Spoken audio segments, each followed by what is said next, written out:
નમસ્કાર વિદ્યાર્થી મિત્રો, આજે આપણે હિન્દીનો જે ચોથો પાઠ છે, એક પ્રશ્ન ચાર ઉત્તર, એના સ્વાધ્યાય પોથીના જવાબ જોવાના છે. ટોટલી જવાબ તમને આમાં મળી જશે અને સાચા જવાબ મળશે. હિન્દીમાં લખવું થોડું મુશ્કેલ છે, એટલે વાર લાગે છે, અને એ પણ પીડીએફમાં લખવાનું હોય છે, એટલે થોડી વધારે ઇંગ્લિશ કરતાં હિન્દીમાં થોડી વાર લાગે છે, એટલા માટે થોડું મોડું થયું. પણ હવે તમને નિયમિત હિન્દીની સ્વાધ્યાય પોથીના વિડીયો પણ મળશે. મિત્રો, જો તમને આ વિડીયો પસંદ આવે તો લાઈક કરજો, શેર કરજો. જે વિદ્યાર્થી મિત્રો હજુ ચેનલને સબસ્ક્રાઇબ નથી કરી તે સબસ્ક્રાઇબ કરજો, અન્ય મિત્રોને પણ કરાવજો. સ્ટાર્ટ કરીએ. તો સૌથી પહેલા ગદ્ય આધારિત અહીંયા આપણને આપેલું છે, જેની અંદર થોડા વિકલ્પો છે, તો એની વાત કરી લઈએ આપણે. पहलो, सही विकल्प चुनकर रिक्त स्थानों की पूर्ति कीजिए. प्रत्येक का एक अंक, मतलब के આપણે ખાલી જગ્યા પૂરવાની છે. એક પ્રશ્ન ચાર ઉત્તર પાઠ કે લેખક का नाम तो श्री प्रकाश. મેં લખ્યું નથી પણ ટીક કરેલું છે, તમારે લખવાની છે ખાલી જગ્યામાં. प्रत्येक नागरिक को पूर्णतः लगन एवं निष्ठा के साथ खाली जगह से काम करना चाहिए, ईमानदारी. ત્રીજું, खाली जगह करने वाला सच्चा देशभक्त है, कर्तव्य पालन.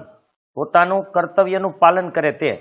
व्यक्तिगत जीवन संगठित होने से खाली जगह अपने आप संगठित हो जाएगा, मनुष्य समाज अपने आप संगठित हो जाएगा. तुम लोग जिम्मेदारी नहीं समझते, ये वाक्य खाली जगह ने कहा, वृद्ध सरकारी कर्मचारी. छठी, अपने काम में खाली जगह लेना चाहिए, गर्व. अपने काम में गर्व लेना चाहिए. આગળનો પ્રશ્ન જોઈએ.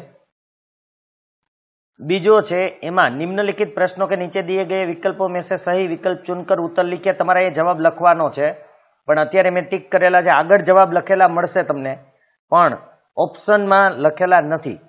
तुम लोग जिम्मेदारी नहीं समझते वाक्य किसने कहा, तो वृद्ध सरकारी कर्मचारी. तुम लोगों में उदारता नहीं, ये वाक्य किसका है, तो वृद्धा स्त्री अथवा वृद्ध स्त्री.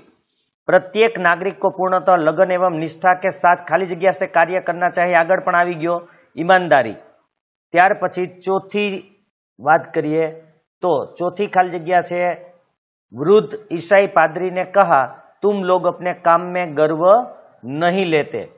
ત્યાર પછી પાંચમો છે, भगवान की मूर्ति की स्थापना करने के बाद उनके कहे अनुसार चलना चाहिए. ત્યાર પછી ત્રીજો ક્વેશ્ચન આપણો જે આપેલો છે એ છે, सही वाक्यांश चुनकर निम्नलिखित विधान पूर्ण कीजिए, प्रत्येक का एक अंक. ईसाई पादरी के अनुसार हम लोग अपने काम में गर्व नहीं लेते. वृद्ध सरकारी कर्मचारी के अनुसार हम लोग अपनी जिम्मेदारी नहीं समझते. वृद्ध स्त्री के अनुसार भारत के लोग बड़े आलसी है. तो અહીંયા આપણા 3 ક્વેશ્ચન પૂરા થઈ ગયા. બીજું મિત્રો, આપણી જે સાઇટ છે બાલાજી ક્લાસીસ blogspot.com, જેની લિંક તમને ડિસ્ક્રિપ્શનમાં છેલ્લે મળી રહેશે, એની ઉપર પણ મેં આના જવાબ મૂકી દીધેલા છે, પણ એ આ ફોર્મેટમાં નથી, એટલે કે ડાયરેક્ટ જવાબ જ છે. એમાં તમને આવી રીતે લખેલું જે પીડીએફ આની છે એ નહીં મળે, ડાયરેક્ટ સીધા જવાબ જ મળશે. તો એમાંથી પણ તમે જોઈને લખી શકશો અને આને સ્ટોપ કરીને પણ લખી શકશો. આગળનો ક્વેશ્ચન જોઈએ. निम्नलिखित प्रश्नों के उत्तर एक एक वाक्य में लिखिए, प्रत्येक का एक अंक. लेखक के पहले मित्र कौन थे? उत्तर, लेखक के पहले मित्र एक वृद्ध ईसाई पादरी थे. बीजो क्वेश्चन, विदेशी महिला ने देश की उन्नति का क्या कारण बताया? उत्तर, विदेशी महिला ने कहा कि यहाँ के लोगों में उदारता की भावना न होने के कारण खुद ही आगे रहते हैं, दूसरों को आगे नहीं बढ़ाते. ईसाई पादरी ने लेखक के प्रश्न का क्या उत्तर दिया? उत्तर, ईसाई पादरी ने उत्तर दिया कि तुम लोग अपने काम में गर्व नहीं लेते और यहाँ के लोगों की कथनी और करनी में बहुत ही फर्क है. ત્યાર પછીનો ક્વેશ્ચન આપણે જોઈએ. वृद्ध सरकारी कर्मचारी ने भारत के लोगों के बारे में क्या कहा? तो उत्तर, वृद्ध सरकारी कर्मचारी ने भारत के लोगों के बारे में यह कहा कि यहाँ के लोगों में जिम्मेदारी नहीं है. तीसरे व्यक्ति ने लेखक के प्रश्न के उत्तर में भारतीयों को क्या कहा? तीसरे व्यक्ति ने लेखक के प्रश्न के उत्तर में कहा कि देश के उन्नति न करने का कारण यहाँ के लोगों का आलसी होना है. लेखक को किस बात की खपत है? उत्तर, लेखक को देश की अवनति के कारण जानने की खपत है। खपत मतलब એને એવી ઈચ્છા છે, એવી લાલચ છે કે એ વધુ ને વધુ દેશની અવનતિ કેવી રીતે થઈ છે એનું કારણ જાણે। આગળના પ્રશ્નની વાત કરીએ। 7મો ક્વેશ્ચન છે, कुटुंब व्यवस्था किस प्रकार नष्ट हो गई? उत्तर, गुणी बड़े बूढ़ों द्वारा अपना ज्ञान अपने बच्चों को न देने के कारण कुटुंब व्यवस्था नष्ट हो गई। कारण कि अपने बच्चों को वो ज्ञान नहीं देते। हम किसकी जय जयकार करते हैं? तो हम बड़े बड़े नेताओं की जय जयकार करते हैं। सच्चा देशभक्त कौन है? तो सच्चा देशभक्त वो है जो अपना कर्तव्य ठीक से करता है। 5वां क्वेश्चन, निम्नलिखित प्रश्नों के उत्तर 2-3 वाक्यों में लिखिए, प्रत्येक के 2 अंक। हमारे देश में किस प्रकार जागृति आ सकती है? हमारे देश के लोग अपने काम में गर्व नहीं लेते, इसके उपरांत वे अपनी जिम्मेदारी भी नहीं समझते। हमारे देश के लोग श्रम का महत्व नहीं पहचानते और स्वयं मेहनत करने से परहेज करते हैं। गुणी लोगों में उदारता नहीं है, वे अपनी विद्या दूसरों को नहीं बताते।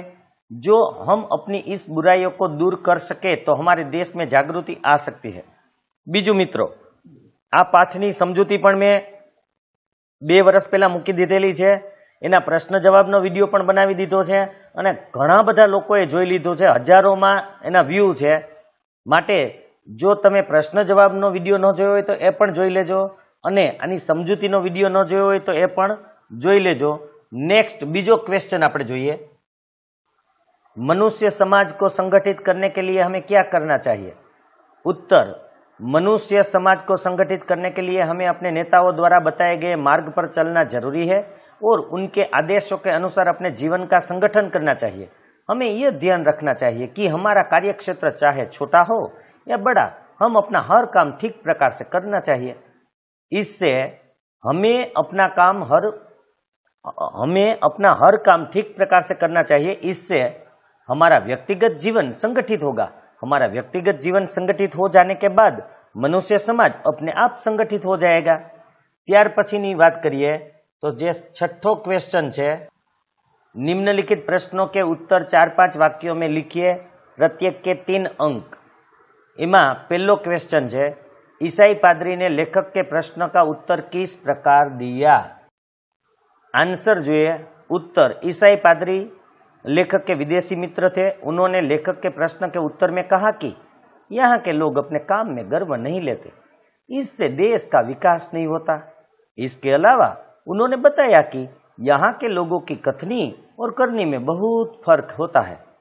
वे नौकरी के लिए अतिशयोक्तिपूर्ण शब्दों में दरखास्त देता है। दरखास्त मतलब आवेदन એટલે કે અરજી। अंत में अपने मालिक की शुभकामना की प्रतिज्ञा करता है, पर नौकरी मिलते ही वे अपने काम को ही खराब समझने लगते हैं। वे अपने अन्य साथियों के साथ मिलकर काम खराब करने के लिए षड्यंत्र रचने लगते हैं और मालिक को परेशान करता है। अन्य देशों में लोग साधारण शब्दों में आवेदन पत्र लिखते हैं और जब नौकरी मिल जाती है तो वह बड़ी ईमानदारी और लगन से काम करते हैं। इस प्रकार ईसाई पादरी ने लेखक के प्रश्न का उत्तर दिया। ત્યાર પછી બીજો ક્વેશ્ચન છે, વૃદ્ધ સરકારી કર્મચારીને લેખક કે પ્રશ્ન કા ઉત્તર કિન કિન ઉદાહરણો સે સમજાયા? તો એના માટે કયા ઉદાહરણ આપ્યા આપણે જોઈ લઈએ। वृद्ध सरकारी कर्मचारी लेखक के मित्र थे। लेखक ने जब उनसे अपने देश के उन्नति न करने का कारण पूछा तो उन्होंने ये उत्तर दिया कि आपके देश के लोगों में जिम्मेदारी नहीं समझते। लोग दूसरों के प्रति अपने कर्तव्यों को नहीं जानते। जो काम उठाया उसे पूरा करना जरूरी है, यह गुण लोग भूल गए हैं। किसी को किसी पर विश्वास नहीं है। खाने की दावत हो तो मेजबान को यह विश्वास नहीं होता कि मेहमान समय से आएंगे और मेहमान को यह विश्वास नहीं होता कि समय पर जाने से खाना मिल जाएगा। न गृहस्थ को यह विश्वास है कि धोबी और दर्जी वायदे पर कपड़े दे जाएंगे और धोबी और दर्जी को यह विश्वास नहीं होता कि उन्हें समय पर दाम मिल जाएंगे। रेलगाड़ी पर चढ़ने वालों को यह विश्वास नहीं होता कि पहले से बैठे यात्री उसे स्थान देंगे और पहले से बैठे यात्रियों को यह विश्वास नहीं होता कि आने वाला नया यात्री धीरे से आकर उचित स्थान लेगा और व्यर्थ का शोर न मचाएगा। सड़क पर चलने वालों को यह विश्वास नहीं होता कि आगे चलने वाला व्यक्ति अपना छाता इस तरह से खोलेगा कि छाते की नोक से उसकी आंखें न फूट जाएगी। आगे चलने वाले व्यक्ति को यह विश्वास नहीं होता कि पीछे वाला व्यक्ति उसे धक्का नहीं देगा। किसी को किसी पर यह विश्वास नहीं कि केले, नारंगी का छिलका या सुई, पिन आदि इस तरह वह न छोड़ेगा जिससे दूसरों को कष्ट पहुंचे। यहाँ के लोग अपनी तात्कालिक सुविधा देखते हैं और सारे संसार को अपने आराम के लिए बना समझते हैं। दूसरों के प्रति वे अपने कर्तव्यों का अनुभव नहीं करते। ત્રીજો ક્વેશ્ચન છે, એક બડી વૃદ્ધા સ્ત્રીને પ્રશ્ન કા ઉત્તર किस प्रकार दिया? तो એનો જવાબ જોઈ લઈએ। एक बड़ी विदेशी महिला ने अपने 40 वर्ष देश की विविध सेवाओं में लगा दिए थे और यहाँ के बारे में उनका अच्छा अनुभव था। लेखक के प्रश्न का उत्तर देते हुए उन्होंने कहा कि भारत के लोगों में उदारता नहीं है, इसलिए वे खुद ही आगे रहना चाहते हैं और दूसरों को आगे नहीं आने देते। हमारे देश में अनेक गुणी युवान हैं, वे इन युवकों को अपनी योग्यता दिखाने का अवसर नहीं देते। वे अपने गुण दूसरों को नहीं सिखाते और मरने के बाद उनका गुण व्यर्थ हो जाता है। यहाँ अंत तक पिता पुत्र को घर का काम नहीं बताता। इसके कारण अनेक कुटुंब नष्ट हो गए। देश में भी यही हालत है। बड़ा छोटों को काम नहीं सिखाता। इसका परिणाम यह हुआ है कि लोगों की प्रतिभा का उपयोग नहीं हो पाता। इस प्रकार अनेक वैज्ञानिक आविष्कार, औषधियां लुप्त हो जाते हैं। આગળનો પ્રશ્ન જોઈએ। चौथो क्वेश्चन है, देश को कैसे नागरिकों की आवश्यकता है और क्यों? उत्तर, किसी भी देश की उन्नति उसके गुणी, परिश्रमी, निष्ठावान, जिम्मेदार, उदार तथा विवेकशील नागरिकों पर आधारित होती है।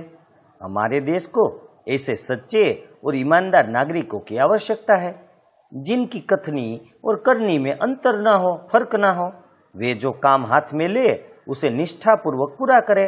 उपरांत उन्हें दूसरों के प्रति अपनी जिम्मेदारी का भी एहसास होना आवश्यक है। प्रत्येक नागरिक को परिश्रम का महत्व समझना चाहिए और यह बात का स्वीकार करना चाहिए कि संसार में कठिन परिश्रम के बिना कभी किसी को कुछ नहीं मिलता है। संसार में जो भी बड़े हुए हैं वे सब बहुत परिश्रमी रहे हैं। देश को अथक परिश्रम करने वाले नागरिकों की आवश्यकता है। 7वां प्रश्न है, निम्नलिखित कथनों का आशय स्पष्ट कीजिए। प्रत्येक के 3 अंक। तुम लोग अपने काम में गर्व नहीं लेते। उत्तर, तुम लोग अपने काम में गर्व नहीं लेते इसलिए देश की उन्नति नहीं हो रही। यहाँ के लोगों की कथनी और करनी में बहुत अंतर है। देश के लोग नौकरी के आवेदन पत्र देते समय बहुत विनय और सम्मान के साथ प्रतिज्ञा करता है कि वह सदा अपने मालिक की शुभ कामना करेगा, परंतु स्थान मिलते ही अपने काम को खराब मानने लगते हैं। इसलिए यहाँ कहा गया है कि तुम लोग अपने काम में गर्व नहीं लेते। जो भी काम हमको मिला है, छोटा या बड़ा, हमें अपने काम में गर्व लेना चाहिए। बीजो क्वेश्चन જોઈ લઈએ। बीजो आशय है, तुम लोग जिम्मेदारी नहीं समझते। उत्तर, तुम लोग अपनी जिम्मेदारी नहीं समझते इसलिए लोगों में अविश्वास की भावना कर गई है। किसी को यह विश्वास नहीं रह गया कि उसका काम समय पर होगा। दूसरों के कष्ट की किसी को परवाह नहीं है। सब अपनी सुविधा देखते हैं। जिम्मेदारी न समझने का यह परिणाम है। हम अपनी जिम्मेदारी नहीं समझते, इसीलिए ऐसा हुआ है। ત્રીજો क्वेश्चन है, तुम लोगों में उदारता नहीं है। उत्तर, तुम लोगों में उदारता नहीं है। इसमें उदारता शब्द का मतलब है किसी को आगे बढ़ने देना, किसी को अपनी योग्यता दिखाने देना, अपनी विशिष्ट विद्या या ज्ञान को दूसरों को देना तथा जरूरतमंद को काम सिखाना आदि के बारे में उदार दृष्टि होनी चाहिए। हमारे देश के लोगों में यह उदारता नहीं होती। वे दूसरों को आगे नहीं बढ़ने देते, स्वयं ही आगे रहना चाहते हैं। गुणी लोग युवाओं को अपनी योग्यता दिखाने का मौका नहीं देते। वे अपनी विशिष्ट विद्या भी किसी को नहीं सिखाते। इससे देश और समाज का कोई फायदा नहीं होता, उससे समाज का नुकसान होता है। आगे देखते हैं। यहां से विभाग सी व्याकरण आधारित, यहां से व्याकरण शुरू होता है और पहला जो हमारा क्वेश्चन है वो है निम्नलिखित शब्द समूह के लिए एक शब्द लिखिए, प्रत्येक का 1 अंक। किसी बात के लिए व्यापक सामूहिक प्रयत्न मतलब कि आंदोलन। पत्नी के साथ सपत्निक, सपत्निक याद रखो। लकड़ी से चीजें बनाने वाला बढ़ई, जेने આપણે સુથાર કહીએ છીએ बढ़ई। जो विश्वास के योग्य न हो अविश्वसनीय। हिसाब किताब लिखने की पुस्तक बही। छठो है जितना जरूरी हो उतना पर्याप्त। जीने का साधन जीविका। ईसाई धर्म का पुरोहित मतलब के पंडित पादरी। इसके आगे है किसी व्यक्ति के विरुद्ध साजिश करना षड्यंत्र। और आखिरी है पिता की माता पितामही। ત્યાર પછીની આપણે વાત કરીએ તો निम्नलिखित संधि को छोड़िए, प्रत्येक का 1 अंक।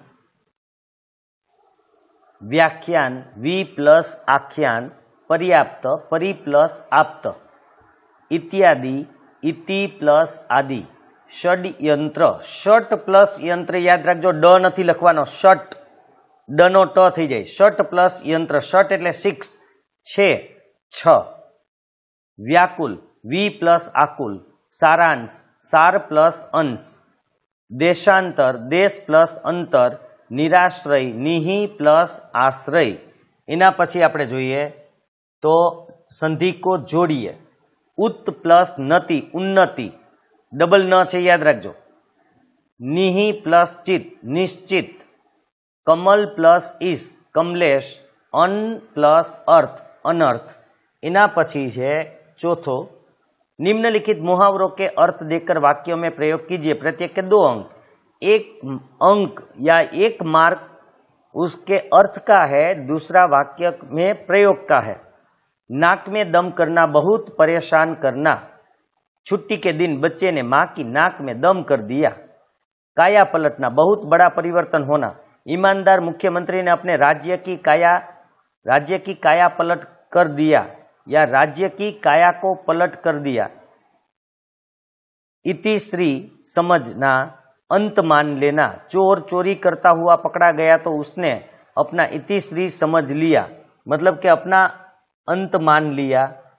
चौथा जो है ज्यों को त्यों पड़े रहना, उन्नति न होना, विकास न होना।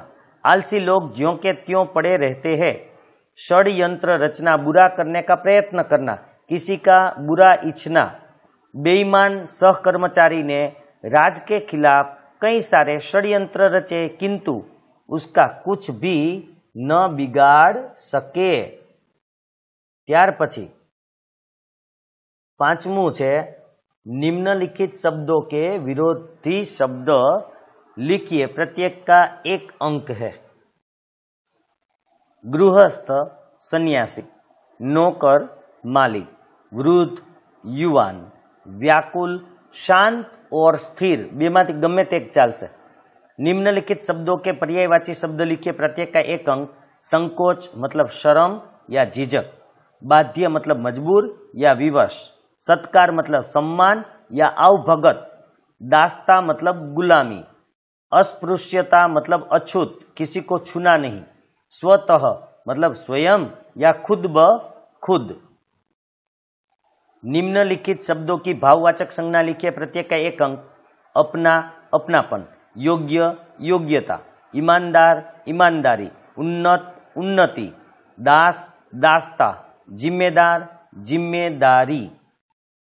इसके अलावा उदार तो उदारता, आवश्यक तो आवश्यकता, चाहना तो चाह, मेजबान तो मेजबानी। ત્યાર પછી 8મો निम्नलिखित शब्दों की कर्तुवाचक संज्ञा लिखिए। प्रत्येक का एक अंक। कर्तुवाचक क्रिया जे करे इन्हें कर्तुवाचक संज्ञा कहवाय। क्रियानो करनार, जो क्रिया करता है उसके कर्ता को हम कर्तुवाचक संज्ञा में ट्रांसफर कर सकते हैं। प्रचार प्रचारक, लिखना लेखक, भूलना भुलक्कड़, धोना धोबी, सीना दर्जी, मूर्ति मूर्तिकार, दुकान दुकानदार, सेवा सेवक, आंदोलन आंदोलनकारी, प्रेम प्रेमी, स्थापना स्थापक, शिक्षा तो शिक्षक। निम्नलिखित शब्दों की विशेषण संज्ञा लिखिए। प्रत्येक का एक अंक। निश्चय निश्चित, व्यक्ति वैयक्तिक, संगठन संगठित, भारत भारतीय, धर्म धार्मिक, गर्व गर्वित, दिन दैनिक, हृदय हार्दिक। आ बराबर याद रखजो, हृदय एटले हार्दिक। આગળનો જોઈએ। आ આપણો છેલ્લો ક્વેશ્ચન છે। निम्नलिखित समास को पहचानिए। प्रत्येक का एक अंक। शुभकामना कर्मधारय, ईसाई मत शुभकामना, एनो बीजो कोई मतलब न थाय। शुभ कामना शुभ इच्छा, कर्मधारय में आज रीते होय। शुभ छे ए विशेषण छे कामनानुं, एटला माटे। ईसाई मत, ईसाई का मत मतलब तत्पुरुष। आरंभ शूर, आरंभ में शूर मतलब तत्पुरुष। आदर सत्कार, आदर और सत्कार द्वंद्व, आ द्वंद्व छे याद रखजो। षड्यंत्र, षड एटले सिक्स, छे, षट यंत्र, छे यंत्रों का समूह मतलब द्विगु। हिसाब किताब द्वंद्व, हिसाब और किताब। 7 या 8 द्वंद्व। नव युवक, नव युवान मतलब के नव छे विशेषण छे युवक का तो कर्मधारय। कार्य का क्षेत्र, कार्य क्षेत्र एटले तत्पुरुष। प्रार्थना का पत्र तत्पुरुष।